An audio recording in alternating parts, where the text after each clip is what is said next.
தமிழ்ல ஆயுதங்கிற வார்த்தைய ரெண்டு விதமா புரிஞ்சுக்கலாம்.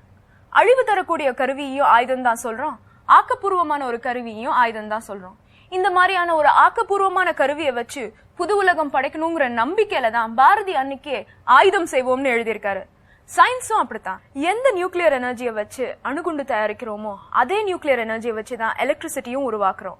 ஆக அறிவியல் அழிவு தரக்கூடிய ஆயுதமா மட்டும் இல்லாம ஆக்கப்பூர்வமான ஆயுதமாவும் விளங்குது. இந்த ஷோல அறிவியலோட அந்த ஆக்கப்பூர்வமான முகத்தை மட்டும்தான் பார்க்க போறோம். ஒரு வரியில சொல்லணும்னா லைஃப் மேட் சிம்பிள். அதாவது அறிவியலும் தொழில்நுட்பமும் நம்ம வாழ்க்கையை எப்படி ஈஸியாக்குதுங்கிறத பாக்குறது தான் இந்த ஆயுதம் செய்வோம். இதுக்கேத்த மாதிரியான கண்டுபிடிப்புகளையும் கண்டுபிடிப்பாளர்களையும் அங்கீகரிக்கும் ஒரு மேடை தான் இந்த ஷோ.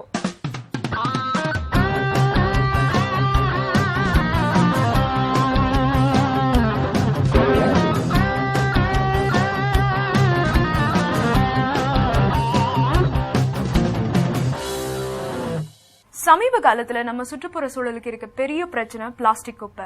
நம்ம நாட்டுல ஒரு நாளைக்கு சுமாரா 10,000 டன் பிளாஸ்டிக் குப்பை தேங்குது. இதை எரிக்கவும் முடியாது, புதைக்கவும் முடியாது.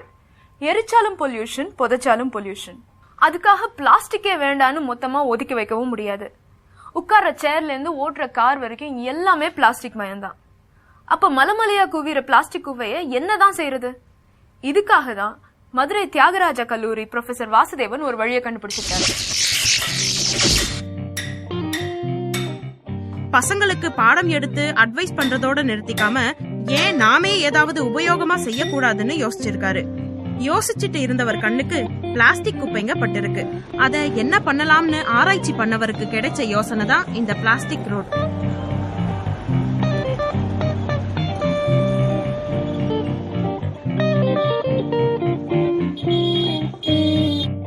ஒரு பக்கம் பிளாஸ்டிக் பேன் பண்ண நினைக்கிறாங்க, ஒரு பக்கம் வந்து பிளாஸ்டிக் எனாமஸ் யூஸ் இருக்கிறதுனால நிறைய இண்டஸ்ட்ரியல் டெவலப்மெண்ட் அதில் இருக்கு.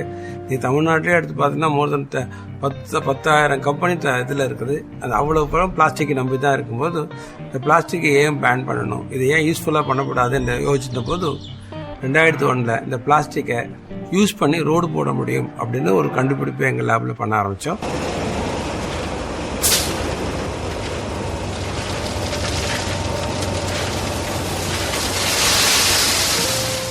சாதாரணமா ரோடு போடும்போது ஜல்லின்னு சொல்ற கருங்கல்ல 170 டிகிரி வெப்பநிலையில சூடாக்கி அதுல கொதிக்கிற தாரையும் சேர்த்து ரோடு போடுவாங்க.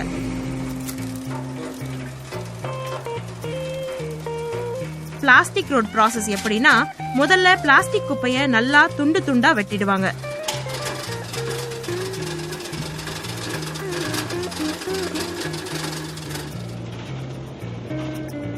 அப்புறம் ஜல்லி போட்டு சூடு பண்ற சமயத்துல இந்த பிளாஸ்டிக் துண்டுகளையும் உள்ள போட்டு உருக்கிடுவாங்க.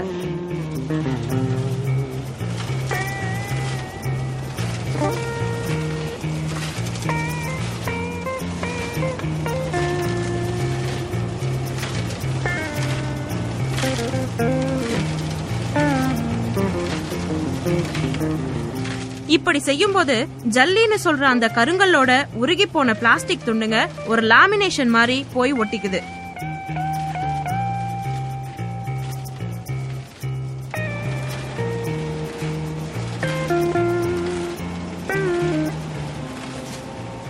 அப்புறம் அத கொதிக்கிற தாரோட கலந்து ரோடு போட வேண்டியதுதான்.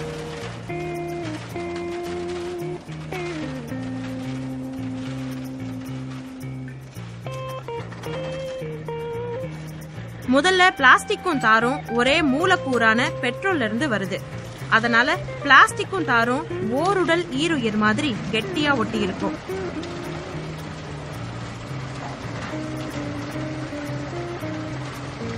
அதே மாதிரி சாதாரண தார் ரோட்டை பார்த்தோம்னா அதுல கருங்கல்லுக்கும் தாருக்கும் நடுவுல நிறைய இடைவெளிங்க இருக்கும். இதனால மழை காலத்துல இந்த இடைவெளியில எல்லாம் தண்ணி புகுந்து மண்ணரிப்பு ஏற்பட்டு ரோடு பயங்கரமா பாழாகுது. ஆனா அதே பிளாஸ்டிக் ரோட்ல அந்த இடைவெளிகள்ல கருங்கல்ல லாமினேட் ஆன பிளாஸ்டிக் போய் அடைச்சிக்குது. அதனால தண்ணியும் புகுந்துடாம இருக்கு, ரோடும் ரொம்ப நாள் நல்லா வருதுன்னு சொல்றாரு வாசுதேவன். விட்டமின் கன்சம்ஷன் குறைஞ்சி போகுது. காஸ்ட் வைஸ் பார்த்தோம்னா ஒரு 10%